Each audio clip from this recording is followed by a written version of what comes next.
Hi, I'm Simon Drew, and you're listening to the Practical Stoic Podcast.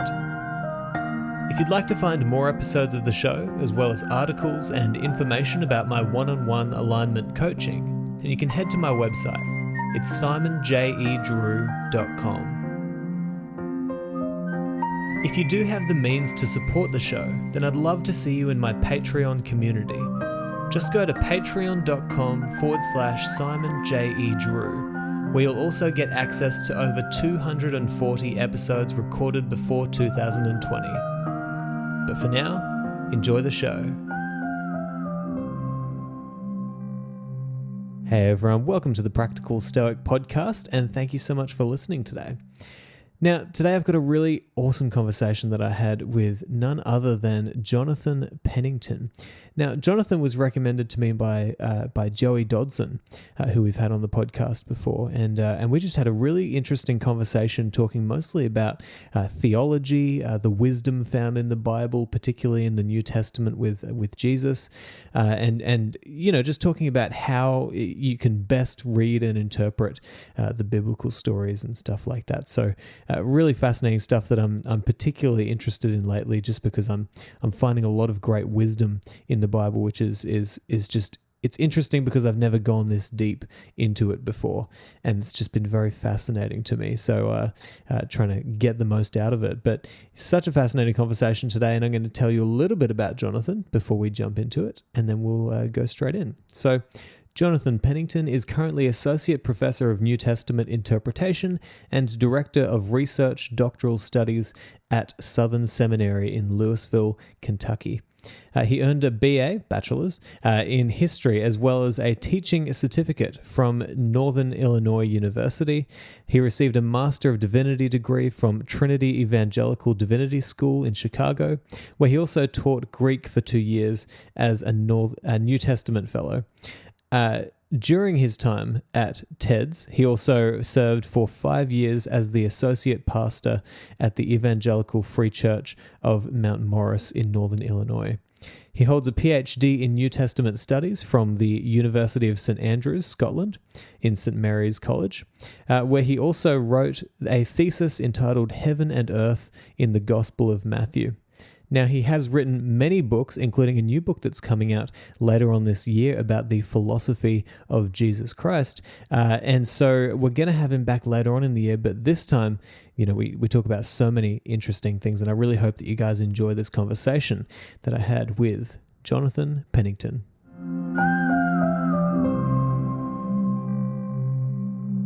Okay, so Jonathan, I'm really excited to have you here today, and you've obviously you've come at high recommendation from Joey Dodson, and anyone who he recommends I'm going to have on the show, because we both appreciate him a lot. Now, I just want to, before we jump into the full interview, I want to give you the opportunity for everybody at home listening to this to explain who you are and what you do. Yeah, thanks. It's thrilling to be here to talk about what I call the second greatest philosophy of the world, Stoicism, which we'll talk about. We'll get to. But how's that for a little provocative beginning? But, I love it. Yeah. So anyways, it's already been great to meet you and chat a little bit before we hit record here. But yeah, I'm a New Testament professor at a Baptist seminary in Louisville, Kentucky, beautiful Kentucky. And I'm also a pastor of an evangelical church and in a group of churches called Sojourn Church here in Louisville. I preach regularly and teach and lead as well. So I have a PhD from the University of Scotland, or University of St Andrews in Scotland, which was a great experience for me, and still reaping benefits of the great education I got there all these years later. So I don't know if that's what you wanted for an intro, but there's something. Exactly. So, yeah. And I'll add the part that you told me before the show, which is that you've been to Australia a few times, and I can now call you Penzo, the Australian abbreviated form of Pennington. So that's right. I absolutely love that. Now, okay, cool. So what I want to ask from the start is what originally made you interested in studying theology and philosophy, as you probably have as well. Yeah. Well, I've studied theology formally. My philosophical training is all self-taught, and maybe Yeah. that will be, the weaknesses thereof may become apparent as we continue No, to of talk. I course. don't know, but yeah. So there's a longer version, a short version. I'll give you the short version. I became a Christian when I was at the university. I grew up not so much, and then that started me on a journey of education generally. I studied history, but by the time I finished,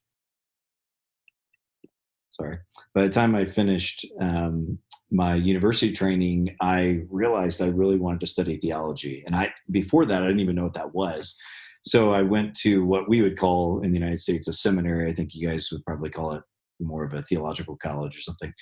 And did what we call Master of Divinity. And that was just a great experience for me to go from really not knowing anything about the Bible to the Master of Divinity is almost doing a whole other undergraduate level degree. So it's about 95 hours usually. So you have to get a kind of a second education in the world of biblical studies and Greek and Hebrew and church history and theology. And so it was just a great experience for me. And then at the end of that, I realized, there's like a whole other level, which is doing a PhD more narrowly. And my professors encouraged me to go on, and I had the passion for it. And that's how it, 20 years later, that's where I am. Now I get to teach in a seminary very similar to where I went to study. Now, the philosophy part of it, though, that is a totally different story. And it relates to my teaching. I started to teach a class. I did my PhD in the Gospel of Matthew, and I've written quite a bit on the Gospel of Matthew. And so I started to teach a class on the Sermon on the Mount, which is the most famous part of the Bible. Really, it's the most studied and reflected upon part of the Bible throughout the church's last 2,000 years. And so I thought, as a Matthew scholar, well, I can say something about the Sermon on the Mount. But very quickly, when I started to teach that class, I realized I knew nothing about the Sermon on the Mount. And then I very quickly realized I didn't really know anything about ethics, or what I would prefer to say moral theology or virtue ethics in particular. And then that led me to realize I don't really know anything about ancient philosophy. And so it was over a number of years.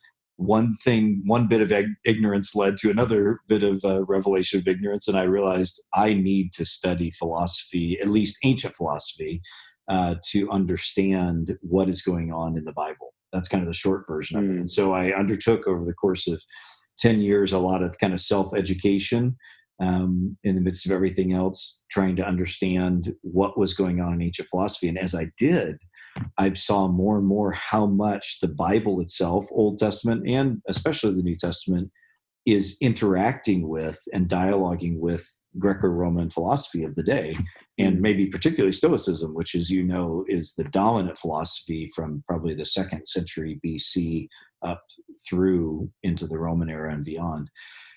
So for me, this has been a journey, a pretty fresh journey that I'm still in, of coming to recognize the Greco-Roman philosophical background to the New Testament and how Christianity is really presenting itself as a philosophy on par with, and of course its own claims are that it's the ultimate philosophy of the world, and offering it that centered in the great philosopher Jesus. So hope that answers your question. That's kind of how it's one step after another is how it came to be, really. So yeah.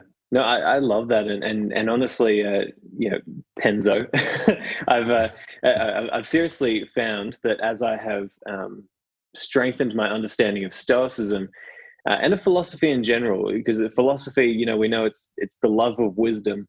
I have drawn my attention closer to the Bible just because, if you love wisdom, then you can turn to any page in the Bible. You're going to find some really deep wisdom, and something that you said there, really was an awakening to me as well.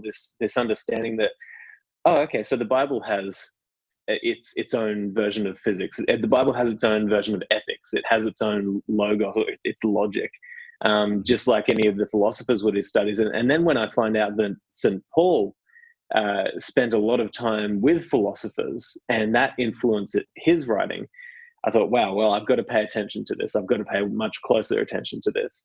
And so, yeah, I want to dive into a bit about the Sermon on the Mount, obviously, but what do you find are the main similarities, or the main how does Stoicism help you to understand the Bible, or how does the Bible help you to understand Stoicism, or vice versa? Yeah, that's a great question. Well, as I mentioned, you just brought up again, the Sermon on the Mount was really the entry point for me, because what I came to realize is that Jesus is being presented as a philosopher very much throughout the whole Bible, but maybe especially throughout the New Testament, but maybe especially in Matthew.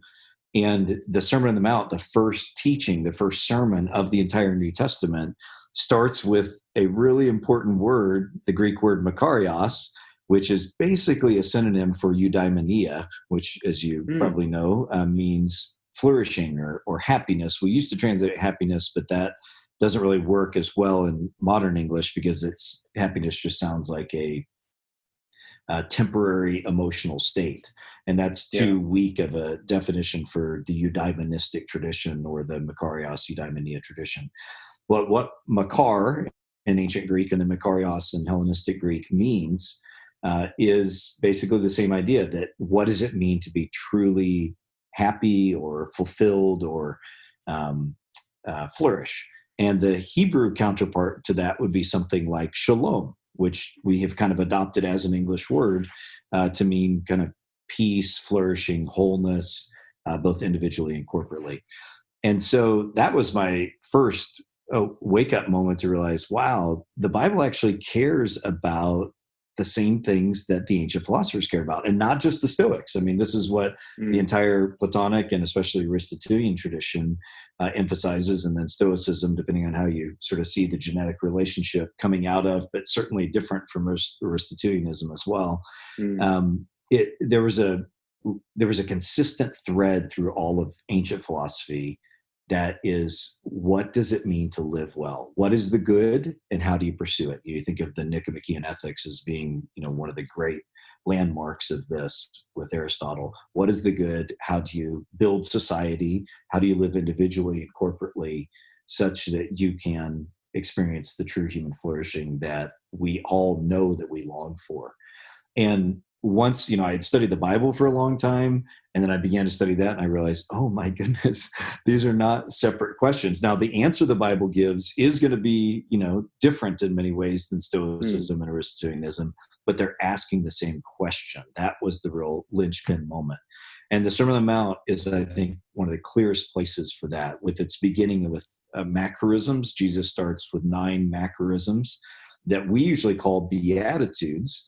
But as you may know, that is a Latin word coming straight into English, the Latin word beatus, which means, again, happiness or human flourishing. It's all connected.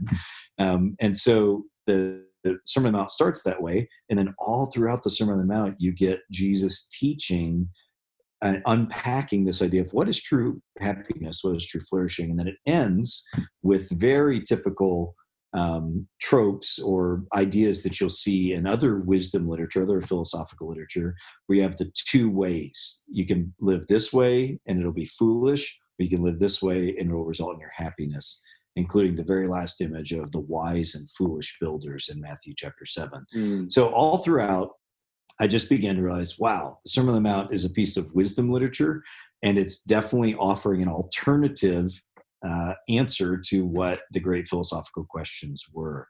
So as I mentioned, then I started to read ancient philosophy, and especially I assume you've probably run across Pierre Hadot, Hadot, the great French, and he was a real great entry point for me to, sorry, my Siri keeps kicking in. Sorry about that. I don't know why. No worries. And now we did it again. So anyways, okay, it's kicking. She always on my shows phone up at the too. wrong time, doesn't she? Yeah, and I'm sure she's not listening to anything I'm saying. We're all safe here. Anyways, so if you want to turn it off, that's okay. I can pause this and then we can. I don't know how to. That's the problem. So, anyways, okay. Well, all that to say, maybe that was more than you wanted, but the Sermon on the Mount was my first entry point into this idea that the Bible really cares about philosophy. And then that led to further thing. One, if you give a mouse a cookie, kind of thing, one thing leads to another. And I began to realize, wow, it's not just the Sermon on the Mount. There's all this language throughout the whole New Testament and then the Old Testament, and that is philosophical. And I think you hit on it there too. The Bible has a metaphysic. It's got a view of how the world came into being and how it functions, just like Stoicism did and Aristotelianism did and Platonism did. It's got an epistemology. It's got a very clear, very detailed discussion of what it means to know and how you know things. It's got a very strong ethic, what is the good and how to live according to it. And it has a very clear anthropology, that is, what is humanity and how does humanity function well, including the politikos, the politics, which again is a bad English word, but it means like, how do you structure relationships in society, the politeia kind of idea. So as I, again, studied philosophy and realized, okay, those are the big philosophical questions that are really big human questions that we all care about. And then you go to the Bible and you realize, oh my goodness, it's a very sophisticated philosophical document. It's more than that. It's also religious, but it's not less than that. And so that for me was the kind of the many moments of revelation that I had. So, yeah. No, and that's what I'm really excited to talk to you about today is just the complexity of the Bible, because I have also been the perpetrator of I guess thinking too simplistically about what the Bible is, and way too often you just hear people say, well, God's not true. Why would you need that? Why would you need that book? And then you think, okay, well, look, whether you think God is true or not, you can still take this book and get so much interesting value out of it. And staying with the Sermon on the Mount, because I think that this is really interesting, that this is kind of an ethical kind of proclamation to Western culture, and it's in many ways founded or it's helped Western culture to flourish. What do you think a lot of people get wrong about the Sermon on the Mount? Because you've already pointed out that was it makarios was the word makarios, like makarios, makarios, was the word that kind of similarly translates to flourishing, and I didn't know that, and I was never taught that. So what are some other things that people get wrong about, whether it's the Bible or specifically the Sermon on the Mount? Yeah, well, makarios is the first sort of smoking gun at the crime scene of the philosophical witness of the. It's kind of a negative image. Sorry, we'll scratch that. But it's the first clue that there's a pathway up the mountain, I will say, towards the philosophy of the Sermon on the Mount. Well, one of the big issues, and I have a whole chapter on this in my book called The Sermon on the Mount and Human Flourishing, which you can hear in the title. This is a big part of the point. I have a whole chapter on the word makarios and its difficulty of translation into English. It has no trouble translating between Greek and Hebrew, Greek and Latin, Spanish. I've looked at 20 or 30 different languages, and they all have a very easy translation from makarios into another language for this idea of happiness or flourishing, except for English. And if you know the Bible at all, you know that almost always the translations say blessed are the poor in spirit, blessed are, etc. And that's a really unfortunate translation. I mean, it's not all bad, because the Bible does have this idea of God blessing people. It's just, it misses what this idea of makarios really means. Makarios is tapping into this great philosophical question of what it means to be happy. And by translating as blessed, we miss it. But I have found that it's almost exclusively an English problem. Other languages distinguish this idea of blessedness from happiness or flourishing, but English does not for some historical oddity reason. So I think that starting with makarios is one of the big ones. Another big way that people misread the Sermon on the Mount is that they think it is law, when it's really wisdom. And in the Bible, law and wisdom overlap with each other. I don't mean to make a super strong distinction between them. Ultimately, they do overlap, but there is a sort of different mode of discourse, just like the Financial Times or something is a different mode of discourse from a fairy tale and is different from a technical manual to change the clutch on your Mazda RX-8 or whatever it is. These different genres of literature, law and wisdom function a little different ways. And wisdom is an invitation to see and be in the world in a certain way that promises flourishing. Now, you could say the same thing about law, but at the same time, law is usually giving general statements and then case-specific casuistic examples of what to do and the consequences of it.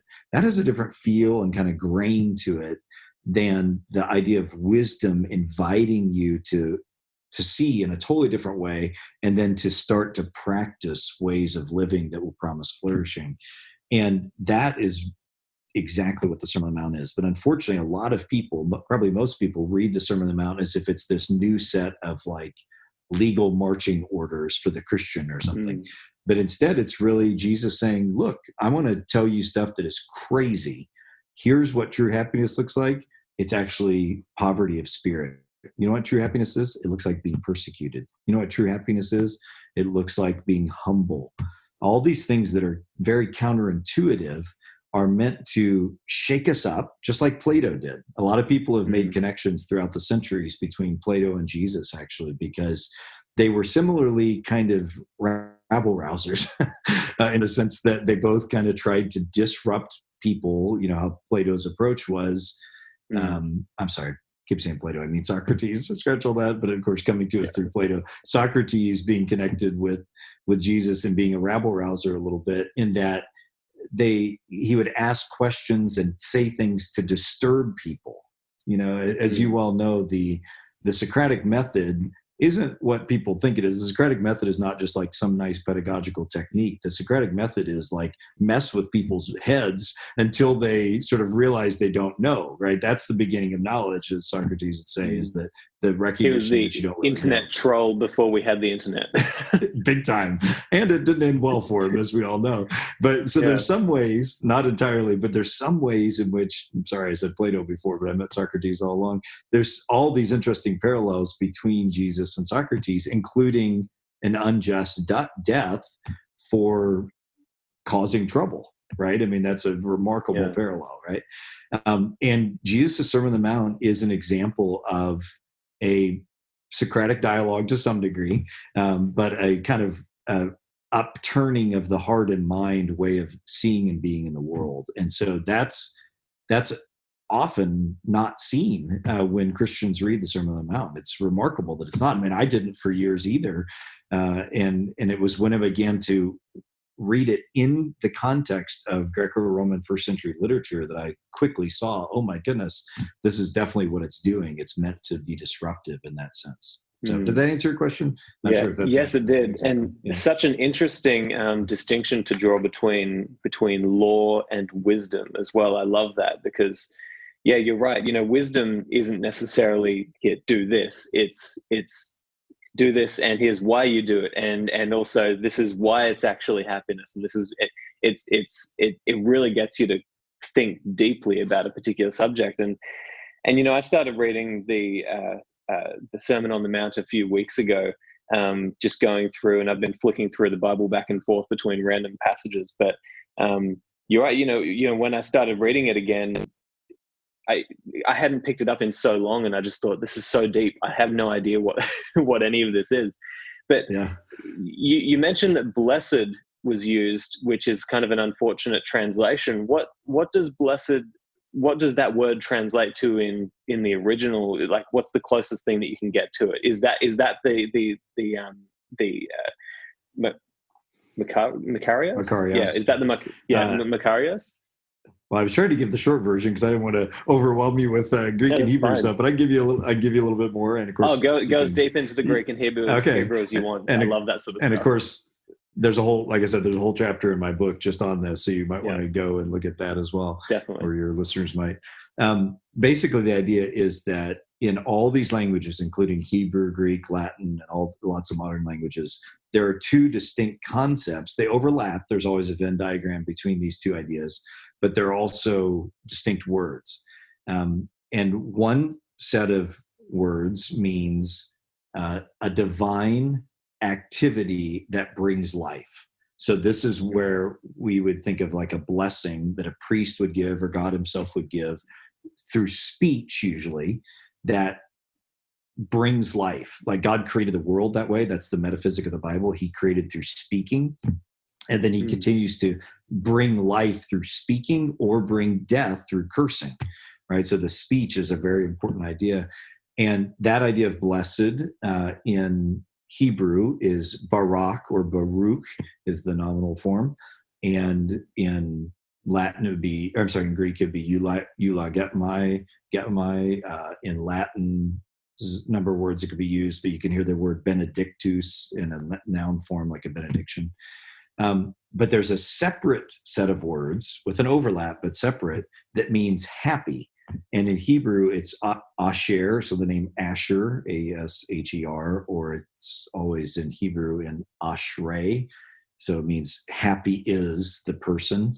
We call that a construct form in Hebrew, ashrei. And in Greek, it's eudaimonia, or in biblical Greek, it's makarios, or makarizo is the verbal form. And then in Latin, it is beatus, right? And so in other words, you have these, if you imagine two columns with two sets of words, one means divine activity that brings life. The other means happiness. And we don't have a visual way to do this, but in the book, I have a little diagram where I picture a person standing there. The blessed is coming down from above.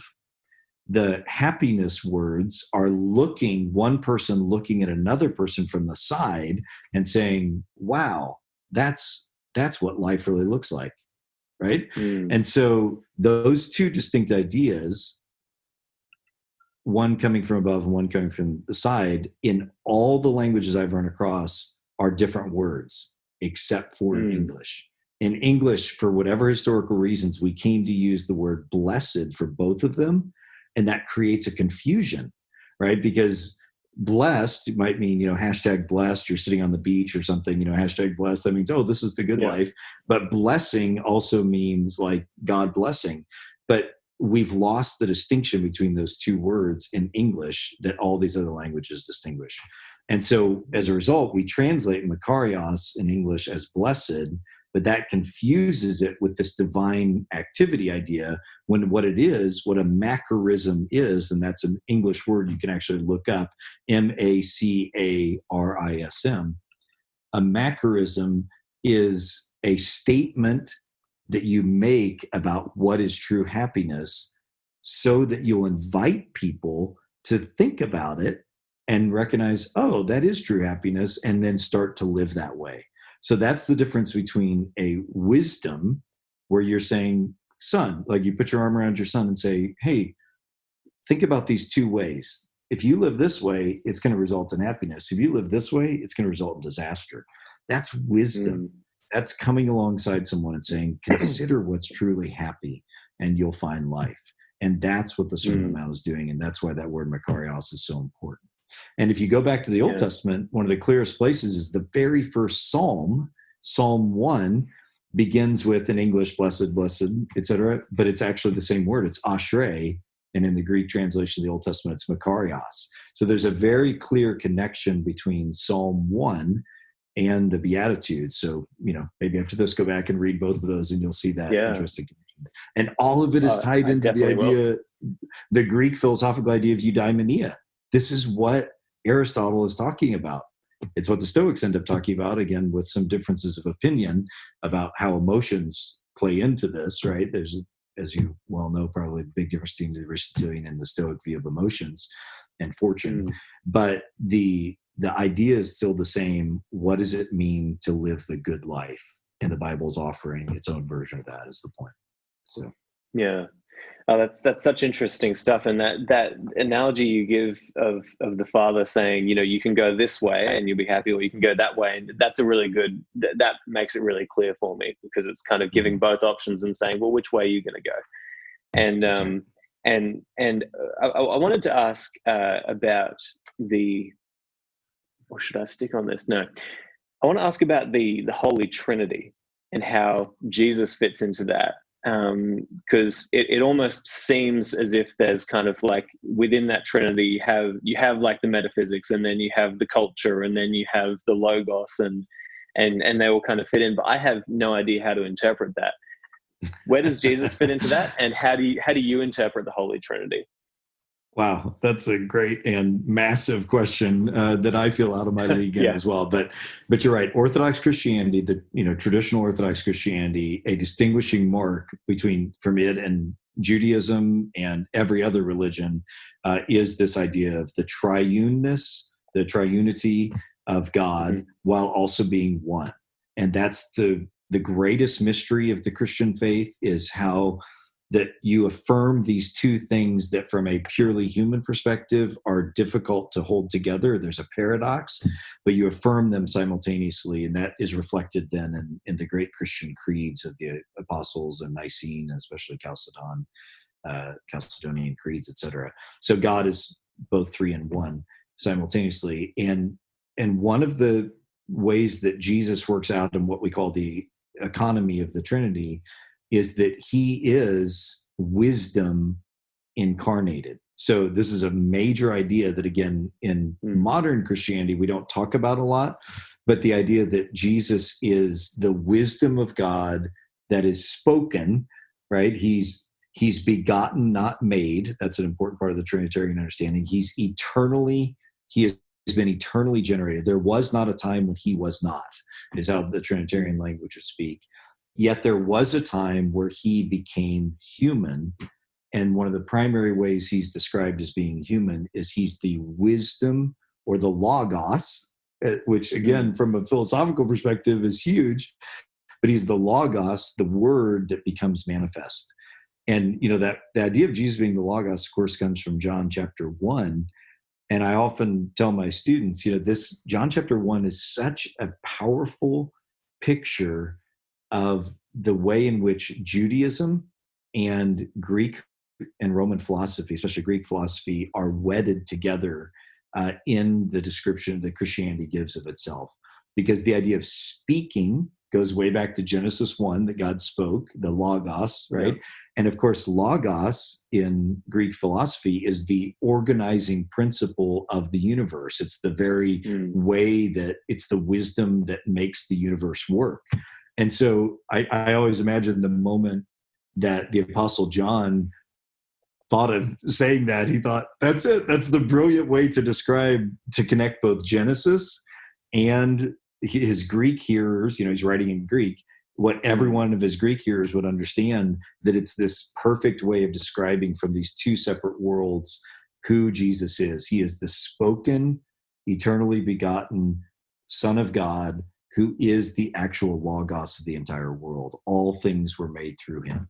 So again, we're talking big mysteries here, but I do think it's a case where understanding a little bit of Greek philosophy helps you understand the claim that Christianity is actually making about its founder, Jesus. Is that what you're wondering about, or maybe there's something else? And then how does the Holy Spirit and God fit into that? So then is what you're saying that you have God, who is the creator, then you have Jesus, who is the logos, or the spoken word, and then what is the Holy Spirit in that? Yeah.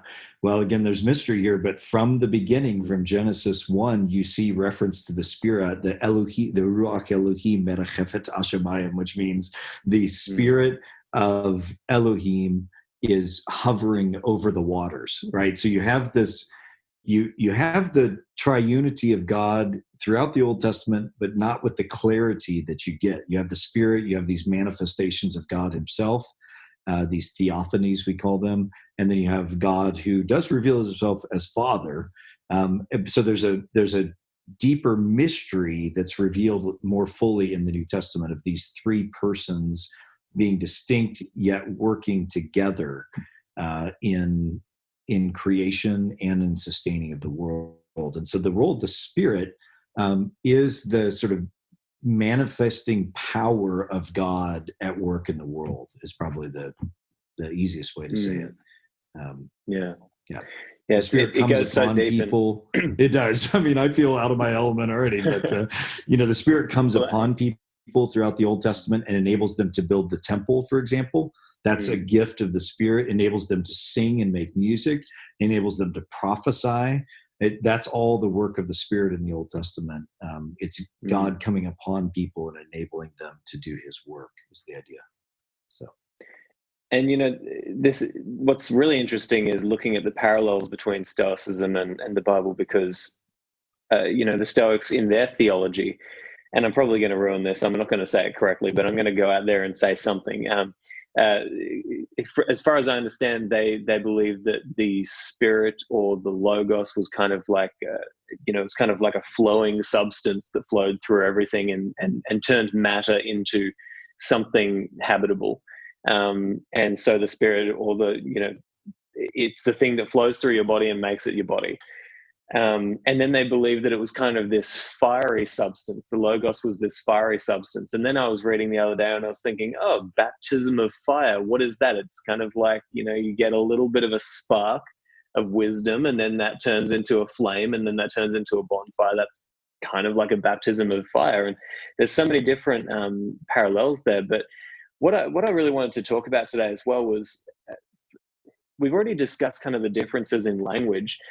And you can already see how the interpretations in Western culture would be so different to how they would have interpreted it back then, when they were just starting the church, and with all of these ancient stories. So for somebody in the West who maybe only speaks English, like myself, and you already know that I'm really keen to learn all these languages and try and figure it out for myself, but for someone who only knows English, how do you recommend that they study the Bible? What kind of questions do you recommend that they ask? How do they get to the bottom of it and pass the language barrier? Yeah, well, you ask good and broad questions. That's good. I was sorry, already talking more about Stoicism in particular, but that's great. Those are great big questions too. Well, the good news is we are very blessed no pun intended, in English with a lot of great translations. And so, the rabbis used to say, the Jewish rabbis used to say, anyone who reads the Bible in translation is like kissing their bride through the veil, right? So, there's some truth to that. But on the other hand, not everybody can or needs to learn Hebrew and Greek to read the Bible well. We have great translations in tons of languages, and English has more translation than any language in the world, and many really good ones put together by committees of scholars over decades. So, Greek and Hebrew is great. It's not for everybody. A big part of being a Protestant like myself is that we believe that anyone can read the Bible. It doesn't mean that we don't need teachers. We still do. It doesn't mean we don't need creeds that guide our thinking. We don't need commentaries that teach our understanding. We do need all that. But on the other hand, we don't want to create a new sacerdotal system, a new separation that only officials like me can really read the Bible. We think it's really important that everyone can read the Bible. And I think the translation of the Bible into other languages, that's something that Christianity did from the beginning. Like right from the beginning, they were very happy to translate the Bible into 1 million languages. That translation and ongoing, in contrast to, say, Islam, which you cannot translate the Quran, right? I mean, you cannot, according to them. Christianity has always said, no, this is the world religion that is offering life to anyone who will believe. You don't have to adopt the culture of Christianity. It is bigger than that. And so I would just encourage people, read the Bible. That's a great place to start, like you're doing. And then there are so many great books, especially in English, to help us understand what the Bible's saying. There's this whole world of commentaries on every book of the Bible, hundreds and hundreds of commentaries on every book of the Bible, written at all different levels of education that can help us interpret these ancient documents. I mean, they are ancient documents, so we do need help a lot of times, to understand what they're saying. So I would just say, start reading. Start reading the Bible in a good translation, I think is a great place to start. So. And obviously there's so many great, YouTube lectures and, as you said, commentaries, and there's so many people out there who can kind of guide your study as well, like yourself as well. And what are a few things that people get when you see new students studying the Bible, what are some of the things that they get wrong from the start about their approach, or is there anything that they get wrong in their approach? Well, to stick with the language idea, one thing that happens is that when students like I have, so postgraduates that I'm teaching, when they start to learn a little bit of Hebrew and Greek, that's the most dangerous point because then it's easy to think that it's easy to treat Greek and Hebrew, which are the two languages the Bible's written in originally. It's easy to treat those as if they're kind of like magic, silver bullets or magic tools that they can, or wands they can wave over the Bible and then get its magical meaning that no one else ever saw. Well, I always tell my students, if you're getting something out of a Bible verse that nobody's else seen, there's probably a reason for that, and you're the problem. So one common error is that when you first start learning a biblical language, it's really easy to overvalue what you can get out of it. Learning a language is a long-term commitment. You shouldn't. It's 5, 10, 15 years of commitment to really be able to start to read the language. So that's a common error, but we try to beat that out of them with love from the beginning. That's probably one of the biggest ones that comes to mind. I think related to what I was saying before, I think it's very easy to create a new kind of elitism among people who study the Bible kind of professionally, that we're the only ones can really understand. And so that's something I really try to fight against in my students as well. We don't quite have tall poppy syndrome as much as you do there in Australia, but I think there's a little good, healthy knocking down elitism when it comes to sort of, we have special secret knowledge to study the Bible with, or, that Bible study gives us. So there's always a balance. We need teachers, we need experts, we need seminary to teach pastors to really be good handlers of the word. It's just that it's easy when you're first starting that journey to get a little overconfident, I think, among students. So, yeah. Well, I like that approach. I think one of the best things that I ever heard about the Bible was Jordan Peterson said that the great thing about it is that there's something in it for the common person who just wants a little bit of guidance in their life. And there's also something in it for the scholar who wants to go as deep as they possibly can go. Mm-hmm. And I've certainly found that, not that I'm a scholar at all on the Bible, but the more you pay attention to it and pay genuine attention to it, you can really get some great wisdom from it. And on that note, one of the reasons why Joey actually recommended for you to come on the show is, as we've discussed, you're writing a book about Jesus as a philosopher. What do you think are some of the exciting core philosophical ideas that we can learn from the Bible or from Jesus in particular? Yeah, thanks for asking. Yeah, so the book's done and it's already copy edited, and it'll be coming out depending on when you're watching this in October 2020, Lord willing. It was the next stage of my journey of coming to recognize exactly what you just said, that the Bible is remarkably sophisticated as an intellectual document. And, I knew that, and I believed in the Bible and try to live my life according to the Bible already. But it's really only been in these last few years of writing that book that as I asked the specific questions of epistemology, metaphysics, ethics, and politics or anthropology, what is the nature of humanity, that I just, even after all my years of studying the Bible, I just saw more and more what a sophisticated intellectual document it was. There's a reason why we're still reading it 2,000 years later, just like there is we're reading Seneca and others, because when you read it, you know that there is, you sense, wow, this is really thoughtful. And unfortunately, we often, even Christians, kind of write off the Bible as if it's only a religious document, and it doesn't really answer the great human questions. And my point in Jesus the Great Philosopher is the book that you're referring to. The point is that Christians need to, and all people can read the Bible and recognize that it is offering a religious understanding, but it's offering more than religion. It's offering a philosophy of life. you mentioned Jordan Peterson. I talk about all kinds of people in the book, including Jordan Peterson. I think a big part of the reason for his, flamingly enormous wildfire popularity over the last 10 years is because there aren't very many people that are offering a philosophy of life today, including today's philosophers. Today's philosophers rarely offer a philosophy of life. They're very specialized. I'm an expert in, Kantian metaphysics or whatever it is. So where there are very few philosophers like there were in the ancient world that they did all that stuff, but they did it for the purpose of offering a very practical way of being. And of course, the Stoics become the masters of this, right? And that it's recognizing that's actually the Bible is just as sophisticated as any of these other ancient or current philosophies. And so when we start to ask the right questions of it, we begin to see that it is offering life itself. Not just religion, which is great too. It's offering actually a way to see and be in the world that promises true life.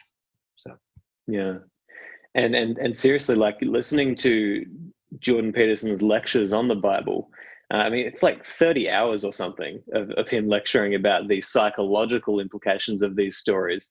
And I'm on my way through listening to that a second time through, just because every time you listen to it, you get something new. But that was kind of that was the flame moment of the Logos kind of coming into me and be like, oh, okay, well, maybe I should pay attention to this. And even I think the seed was planted as a child, obviously, when I was studying that. But even someone like Jim Rohn, I don't know if you remember Jim Rohn, the personal development leader. He said that his teacher taught him. This was back in the 80s. He said his teacher taught him that, if you want good advice for business and life and dealings with people and all sorts of things, you go to the Bible and there's some good wisdom.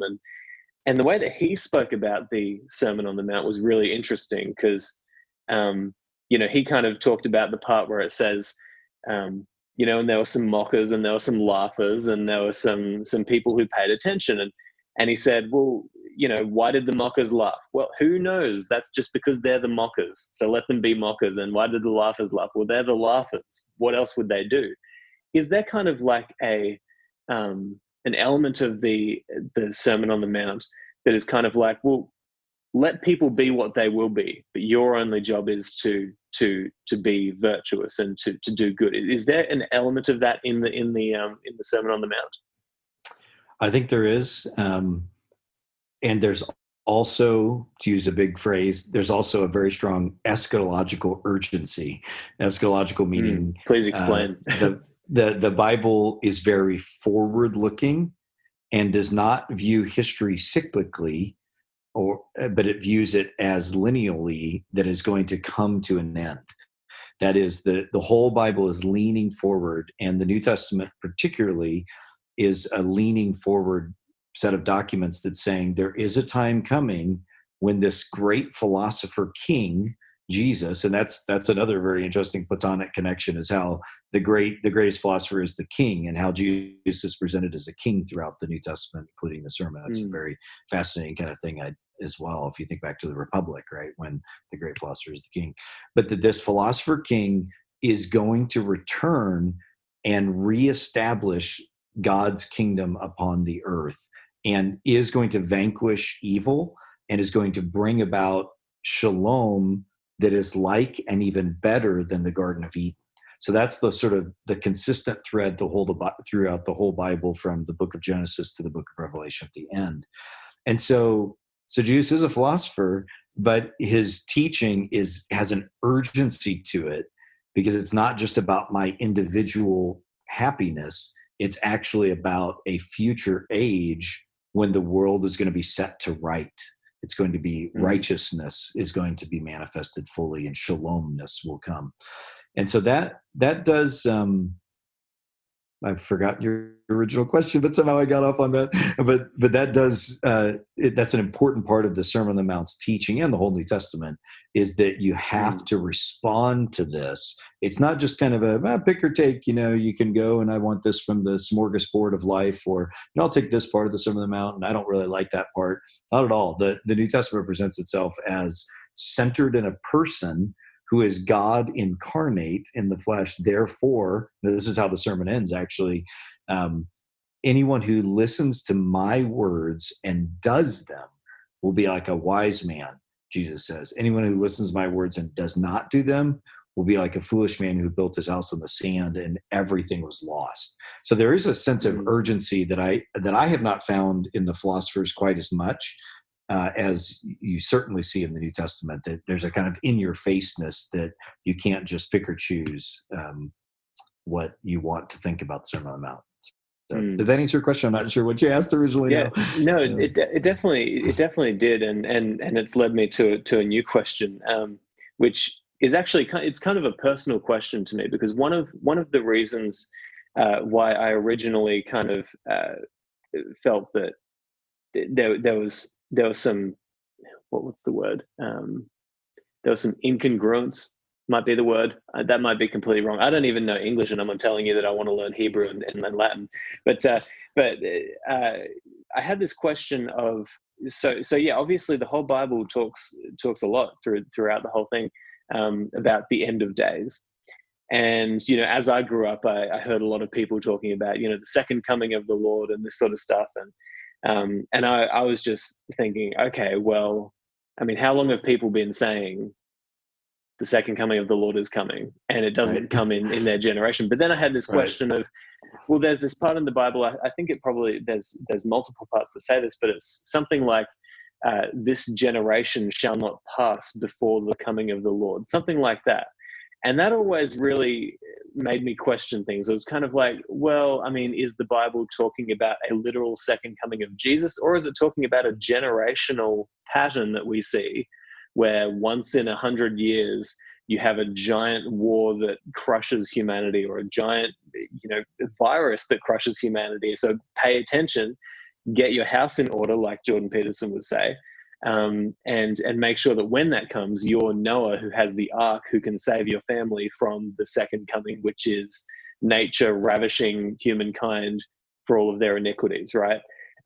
So how do you see the Bible? Is it the telling of cycles of humanity, or is it literally saying one day Jesus will come again and save the world?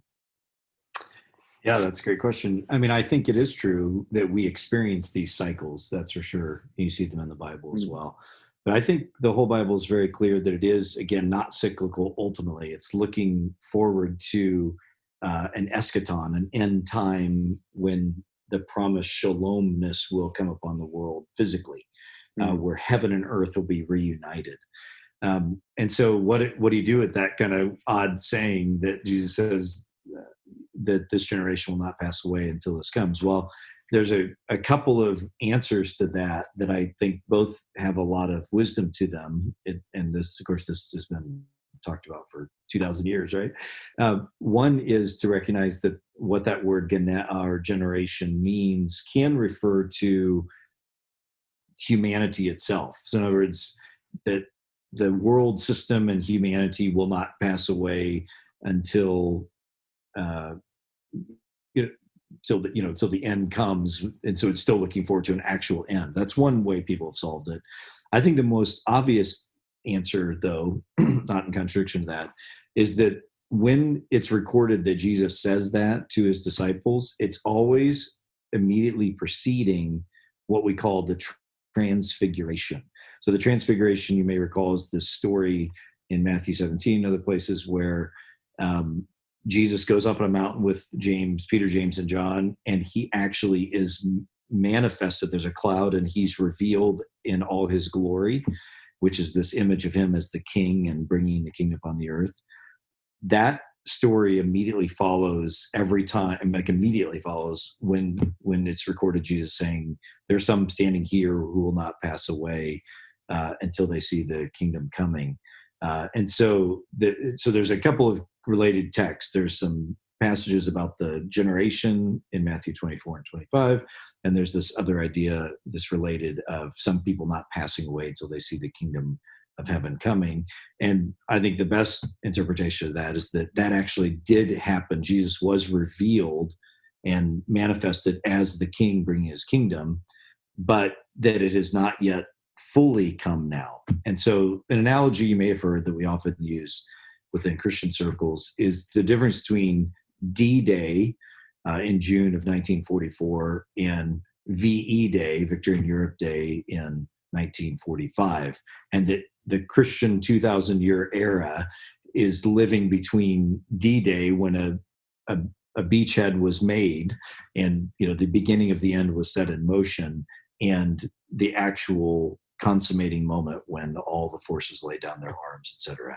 So that's a very common Christian understanding, that we're living in this time where the kingdom has come and the kingdom has not yet fully come. And I think that, for me at least, solves those kind of weird sayings about the generations not passing away and people not passing away until they see it. So hopefully that's helpful. Yeah. So yeah, and it's all so unbelievably fascinating trying to connect the dots between everything in the Bible, and that actually makes me think. And this might be my final question, because what I've been really interested in talking to you about today is kind of how to better study the Bible. And one of those elements is obviously, it's all hyperlinked. It's unlike most books that we have, in that, you can read one verse and then there's like 3 links within that verse to it's like the original web, right? So what's with the hyperlinks? I haven't followed the hyperlinks enough to understand why they're there, but why is the Bible so hyperlinked, and how does that play into your study? Wow, another huge and big question that we don't have time for a full answer for. But the Hebrew Scriptures, so the Old Testament, as Christians would call it, is a bunch of different books. In fact, you have to think of the whole Bible as a library, not as a book, right? It's a book of books, or it's a collection of books that is very self-aware of itself. In other words, the hyperlinking, or the meta-ness, to use sort of how we talk in this era, the Bible is very meta, in that it's very aware of itself, and that it's speaking from and into a new tradition. So you already see the Bible interlinking with itself all throughout, just within the Hebrew Scriptures alone.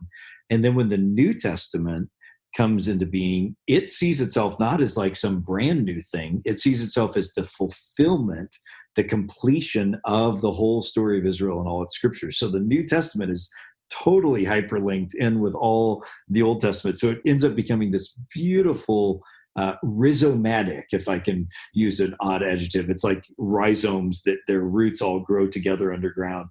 And grow into each other. It's not just bronchial. It's not just sort of unidirectional. It's like this rhizomatic interconnectivity. You could Google that if you don't have an image of that. And this is how the Bible. It's a helpful image. That the Bible is this beautifully, deeply, several thousand years in the making. You think about, back to Moses's era up through the New Testament, we're talking at least a couple thousand years, right? And so that's a long tradition of interconnectivity, and the Jewish people, they loved the Bible. And so they studied it and memorized it. And so everything they said and did was always connected with other parts of the Bible. And so we've been given this incredible heritage that makes the Bible both very sophisticated and very wonderful to study, and very intimidating to study too, because, as you said, you start reading something and you realize it's like the string theory of everything. It goes off in a million other directions. And that's why we need teachers. That's why we need commentaries, and that's why we need help. But we can still do it. We can just pick it up and read it. And, as a Christian, I believe God is actively involved in the world, inviting people to come to understand him through the Bible. And so the Spirit is at work illuminating and helping us understand. So we're not alone, right? We're not just left to ourselves, even though it's a very sophisticated and beautiful document. Maybe I'll end with this. Maybe you have another question, but here's one helpful way to describe the Bible that Christians have used for a long time, that it is simultaneously shallow enough for a child to wade in and deep enough for an elephant to swim in. This is part of the paradox, that it's simultaneously both those things. And so it's very inviting, to come in and just start reading. And then as you get deeper in, you get helps to make connections between things. But the most important thing to do is just to read, and to read with an open mind, and seek to understand. Yeah. Well, that kind of speaks to this feeling that I've had, which has been, if this document has literally shaped Western culture, and if it's thousands of years old, and if countless people have spent their entire lives studying it, trying to get to the bottom of it, and if there's still room to get to the bottom of it, why wouldn't it be so enticing that I should really get back into it and try to figure it out for myself? And using the Stoic texts as well. When you think about hyperlinking, it's like, man, as I'm reading the Stoic text, they say things that make me think, oh, cool. Now they've said this in the Bible as well. So you link that, and philosophy, as we talked about, is the handmaiden to theology. It helps you by, putting it in terms that maybe you're intellectually more able to grasp quicker, and then see that in the patterns. But Jonathan, Penzo, this has been absolutely wonderful. I've thoroughly enjoyed this conversation. Thank you so much, and hopefully we get to talk again really soon. I would love to. We didn't even get into emotions and stoicism and relationships and all that. We can come back and do this again another time. But such an honor to be with you. Absolutely delightful conversation. Thank you so much. Thank you so much for listening to this episode of the Practical Stoic Podcast. If you'd like to sign up for email updates, join my Patreon meetup groups that we hold weekly, or if you'd like to offer feedback or suggestions for future guests or topics on the show, then you can head to simonjedrew.com. There you'll also find information about how we can work one-on-one together with my alignment coaching, based around the philosophical principles found in Stoicism. Finally, if you are on Facebook, then I'd love to see you in our group, the Practical Stoic Mastermind. But hey, I hope you've enjoyed this episode, and I'll talk to you next time.